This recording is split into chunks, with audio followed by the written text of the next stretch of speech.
जब आप किसी क्वेश्चन में दो ऑप्शंस को एलिमिनेट कर जाते हैं और फिर आपके पास दो ऑप्शन बचते हैं तो उनमें से आपको किस ऑप्शन को टिक करना चाहिए।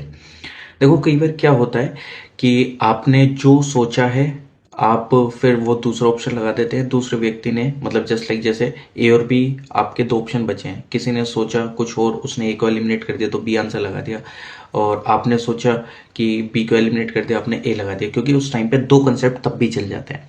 ठीक, जिसका कंसेप्ट वहां पे एलिमिनेशन का सही बैठ गया उसका आंसर सही हो जाएगा। फिर आप बाद में ये सोचते हैं कि शायद मैं भी वैसा सोच लेता, हालांकि आपने सोचा वैसा ही था बट आप वो उस टाइम पे कंसेप्ट को लगा नहीं पाए।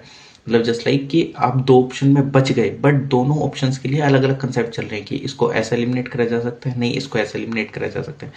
तो वहां पे आपको क्या करना है यार, मैं आपको सीधा बोलूंगा, जो आपका फर्स्ट थॉट आया है आप उस ऑप्शन के साथ जाइए। कई बार क्या होता है कि हम जो कोई भी क्वेश्चन को पढ़ते हैं तो हमारे दिमाग में डायरेक्टली ऑप्शंस में से आंसर क्लिक कर जाता है कि हाँ ये उसका होना चाहिए, and that is totally depend on your subconscious mind.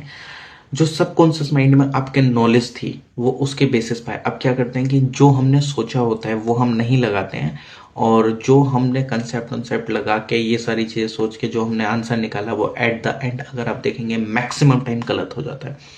तो यानी कि मैं तो आपको ये बोलूंगा कि अगर आप कभी ऐसे फंस जाते हैं तो आप सीधा सीधा सबकॉन्शियस माइंड के अकॉर्डिंग जाइए, क्योंकि यार जो आपने पढ़ा है ना कहीं आपके काम आता है, तो वो जो सबकॉन्शियस माइंड है वो आपका वही करा रहा है। And competition is totally about basics question. मैं आपको अभी भी सीधा बोल रहा हूँ, हार्ड क्वेश्चन को कंपटीशन है ही नहीं।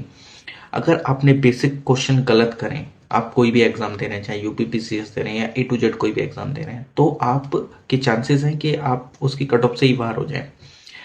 आपने देखा होगा कि आपके हार्ड क्वेश्चंस जो कि सबके लिए हार्ड थे वो सही हो जाते हैं, बिकॉज क्योंकि आप वहां पे दिमाग ज्यादा नहीं लगाते हैं।